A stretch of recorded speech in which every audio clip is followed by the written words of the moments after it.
Bienvenidos al eje temático número 4 del curso de Electricidad Industrial Básica del Instituto de Capacitación Tecnológica ICT. Soy el ingeniero Leonardo Campos, instructor de esta presentación. Como vimos anteriormente, el objetivo de este eje temático está dirigido al magnetismo, al electromagnetismo, a las señales polifásicas, a la creación y transformación de las mismas. Espero de que este tema sea de utilidad para ustedes, que sea de su interés, ya que tiene mucha aplicación en la industria, y que dejemos firmes los conceptos fundamentales del mismo. Comencemos.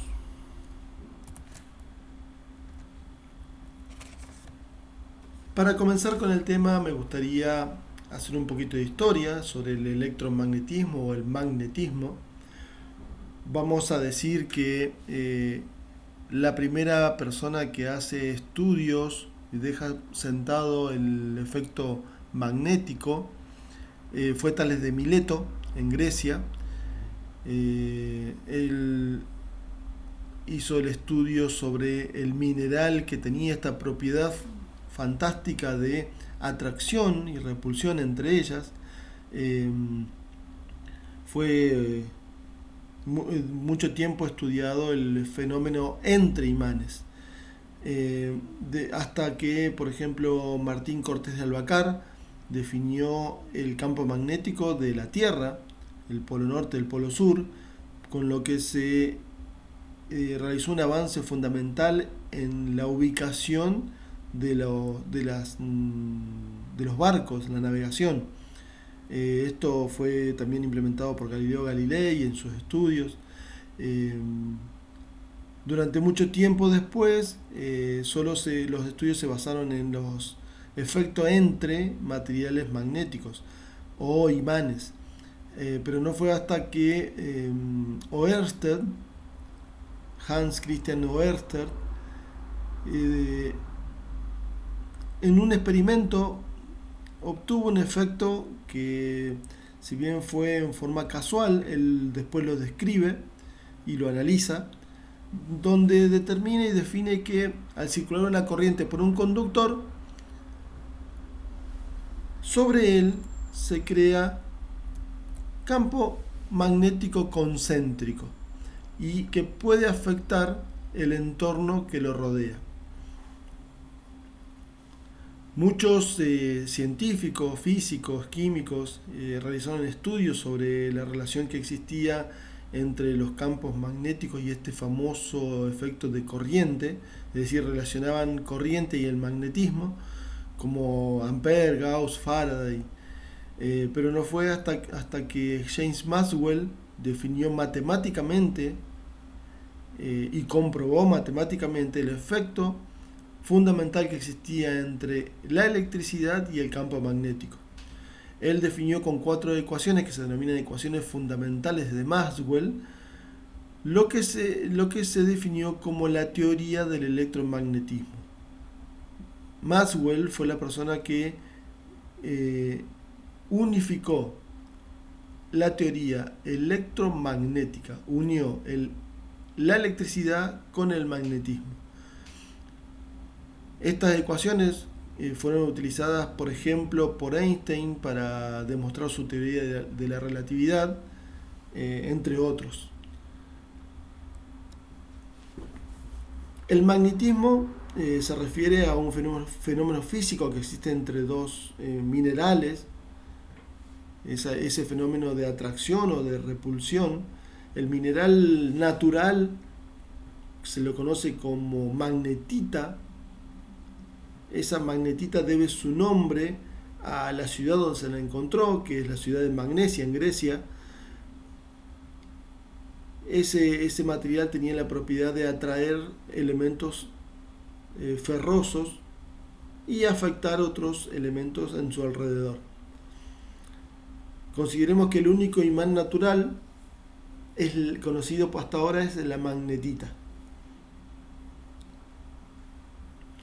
También vamos a definir que los otros materiales de la naturaleza se van a comportar de diferentes maneras cuando son influidos por un campo magnético. Luego vamos a definir lo que se denomina permeabilidad para definir esta característica. También vamos a decir que los imanes pueden ser permanentes, como este imán natural, o temporales, cuando hablemos de, por ejemplo, los creados por corriente eléctrica. Si nos centramos en el imán natural, en este caso, por ejemplo, en la imagen de la izquierda vemos un imán de forma rectangular y lo que se observa son limaduras de hierro. Una característica fundamental del campo magnético es que no se puede observar, no se ve, pero una forma muy didáctica de poder verlo es colocar limaduras de hierro en un vidrio y afectar en su parte inferior por un imán. Cuando acercamos un imán en la parte inferior del vidrio que tiene limaduras de hierro en la parte superior, las limaduras se van a organizar y a poner en línea con la dirección y con la dirección y la forma que tiene la línea de campo en ese imán. A modo de ejemplo, se pone acá a la derecha una imagen de un imán donde tenemos los dos polos, el polo norte y el polo sur. Vemos que en los dos polos tenemos una densidad distinta, es mayor la densidad de líneas de campo, por lo que podemos decir que existe mayor fuerza en esos extremos de campo magnético.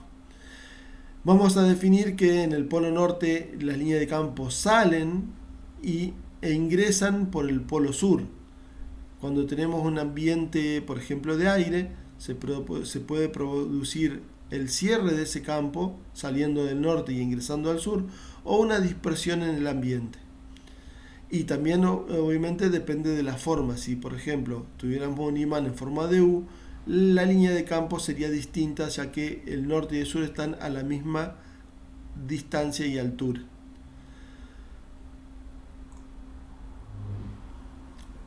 Una de las propiedades fundamentales de las fuerzas magnéticas del imán es que, primero, en un imán vamos a tener siempre un polo norte y un polo sur. Si enfrentamos dos imanes de distintas polaridades, es decir, enfrentamos un norte con un sur o un sur con un norte, ellos se van a atraer, va a haber una fuerza de atracción entre ellos. Ahora, si los enfrentamos ubicando los polos iguales, ya sea norte y norte o sur y sur, estos se van a repeler, va a existir una fuerza de repulsión entre ellos. Otra propiedad fundamental es la indivisibilidad de los imanes, de los polos magnéticos. Nosotros nunca vamos a poder obtener un polo individual. No vamos a poder quitar un polo sur de un imán y el polo norte de un imán y separarlos. Siempre que un imán sea dividido, se va a crear un imán más pequeño, pero con su propio norte y su propio sur. Por eso es que no podemos hablar de divisibilidad de los polos. Los polos son indivisibles, son inseparables. No se puede hilar el polo norte del polo sur. Acá en esta imagen vemos las limaduras de hierro en un imán rectilíneo y en un imán en forma de U. Es una práctica muy interesante para poder visualizarlo. Muchos científicos basaron su estudio en estas prácticas. En este caso, en la imagen se observa más claramente cómo es la línea de campo magnético cuando tenemos un imán en forma de U. Vemos las concentraciones en los polos norte y en el polo sur y cómo afecta ese campo, por ejemplo, una brújula que se acerca a ese campo magnético. Siempre va a buscar la dirección del campo para ubicarse en esa posición la brújula. Por ejemplo, en la imagen de la izquierda observamos que la brújula se puede ir ubicando en diferentes formas de acuerdo a cómo vaya posicionándose en el campo magnético. Recordemos algo fundamental: del polo norte las líneas de campo salen y del polo sur las líneas de campo entran. En función de la propiedad importantísima de los materiales que se denomina permeabilidad magnética, podemos definir diferentes comportamientos de los materiales frente al campo magnético. Vamos a decir que un material ferromagnético, por ejemplo, la permeabilidad magnética va a hacer que las líneas de campo se concentren en el material y aumente su densidad. En cambio, un material diamagnético va a intentar o va a provocar que las líneas de campo magnéticos se dispersen a su alrededor. Si lo equiparamos con una igualdad eléctrica, vamos a poder decir que el material ferromagnético se comporta como un material que va a permitir sin problemas el paso del campo magnético por él. En cambio, un material diamagnético no va a permitir el paso del flujo por él, como si tuviera una resistencia al paso de ese campo magnético.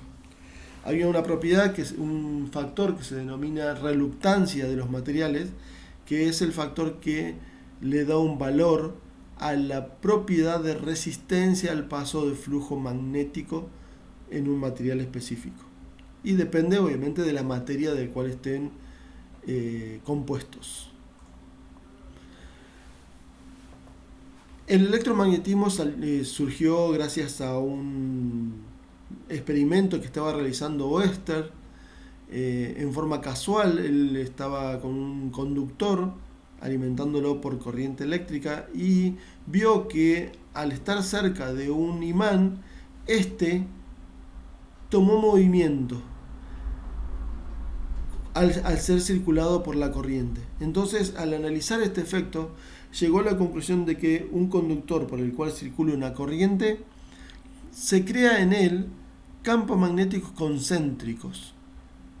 Este campo magnético muchas veces no es deseable y hay que proteger los conductores para que no afecten a otros conductores, y otras veces es muy útil para la creación de un campo magnético específico.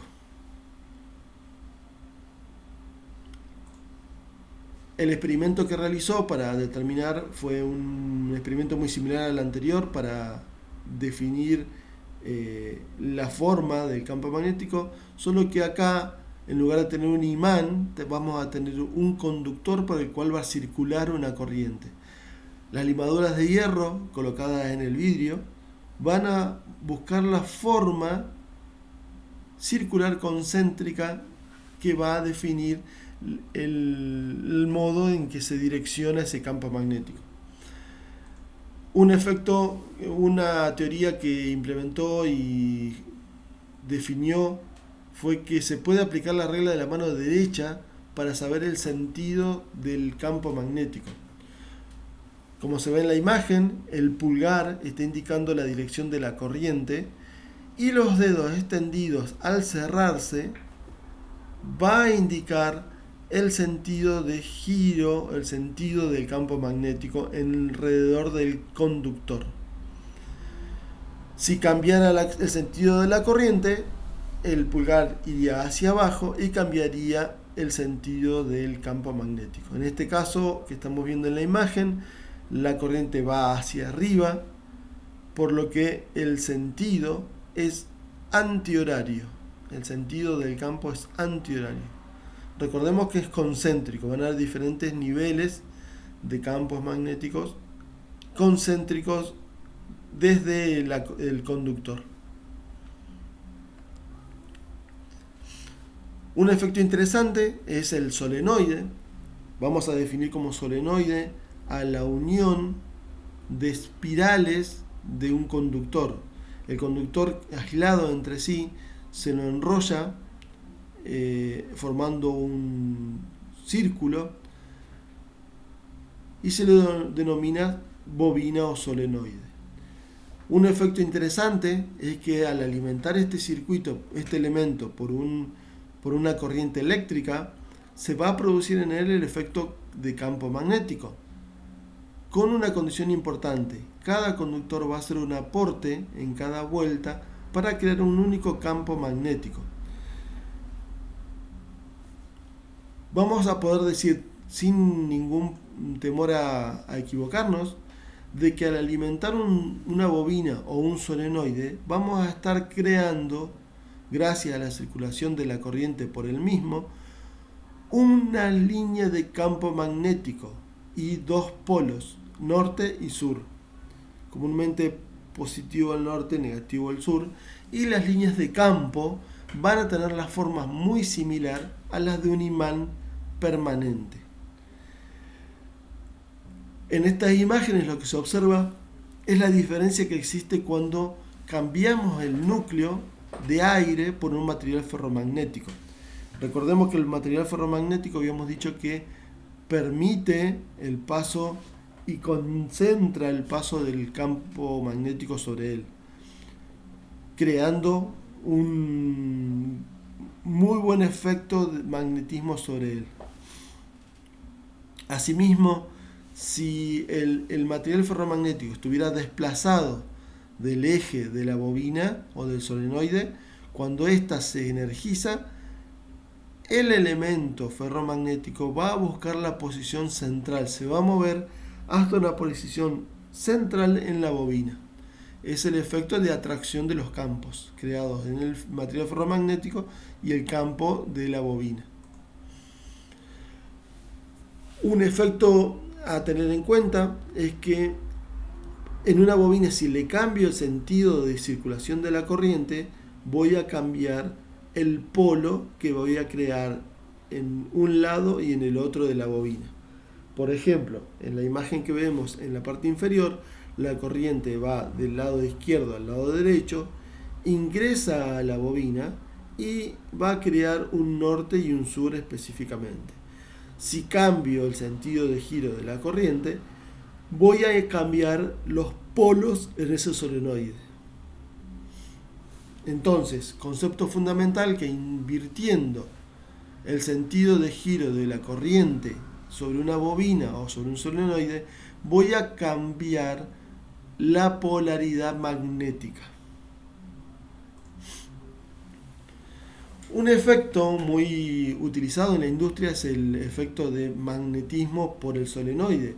En un relé, por ejemplo, que se ve en la imagen de la derecha, voy a tener una bobina que va a ser controlada por el interruptor, que va a permitir el paso o no de la corriente por el bobinado. Al pasar la corriente, porque se cierra el circuito del interruptor, voy a ejercer una fuerza de atracción sobre el elemento de contacto en su parte móvil, lo que va a provocar el cierre del circuito auxiliar. Con esto puedo controlar, con una pequeña corriente circulando por un solenoide, una gran corriente circulando por el sistema auxiliar. Otro efecto muy utilizado es el del electroimán, dado que el efecto magnético, dado que puedo tener un bobinado alimentado por una corriente que me va a crear un elemento magnético, y utilizar ese elemento como, por ejemplo, es llevar una pieza o un componente de un punto al otro con la atracción magnética.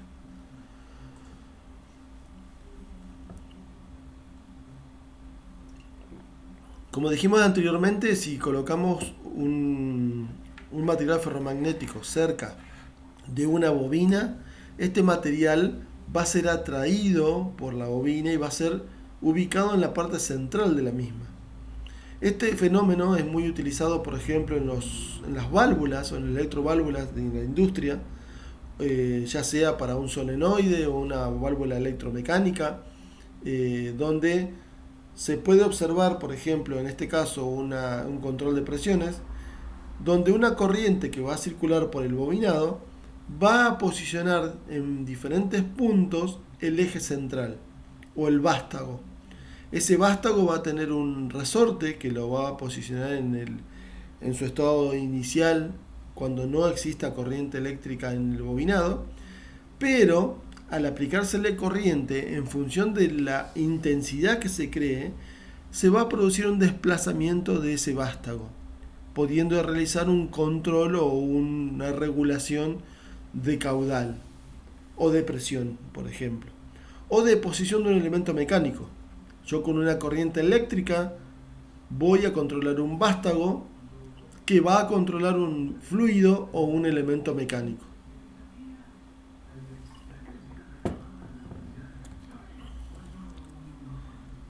Bueno, a modo de resumen de esta etapa, de este eje temático en su primera parte, podemos decir que estuvimos viendo los imanes, estuvimos viendo los solenoides, vimos magnetismo y electromagnetismo, vimos que de los imanes tenemos dos polos, el norte y el sur, que existen dos propiedades fundamentales, que una es la atracción y la repulsión, y la otra es la indivisibilidad, que yo no puedo dividir los polos. Vimos que las líneas de campo que nosotros no podemos observar se pueden hacer visibles utilizando limaduras de hierro. Vimos que del polo norte van a salir la línea de campo y del polo sur van a entrar la línea de campo, que un material ferromagnético ayuda a concentrar la línea de campo sobre él, dentro de él, y un material diamagnético, al contrario, va a desfasar, va a desplazar la línea de campo dentro de él, y de acuerdo al material que tenga, hasta puede llegar a prohibir el paso del campo magnético. Ese efecto, recordemos que se denomina permeabilidad magnética, que es la propiedad del material, dependiendo de su materia interior, ¿no? Obviamente. Luego vimos el experimento de Oester, donde al circular una corriente por un conductor, observó que se creaban campos magnéticos en forma concéntrica al conductor. Esto es bueno por un lado y es malo por el otro. Se aprovecha para ciertas situaciones y se protege para otras situaciones. Que siempre que tengamos un solenoide vamos a crear un imán temporal, donde al circular una corriente por el solenoide se va a crear un norte y también se va a crear un sur, que vamos a tener la posibilidad de observar también la línea de campo magnético con limaduras de hierro. Va a tener el mismo efecto que un imán permanente, y que se van a crear lado norte y lado sur en la bobina. Si cambiamos el sentido de circulación de la corriente, van a cambiar los polos de uno a otro. El que era norte se va a transformar en sur y el sur se va a transformar en norte. Espero que haya quedado claro algunos conceptos y nos vemos en el próximo video.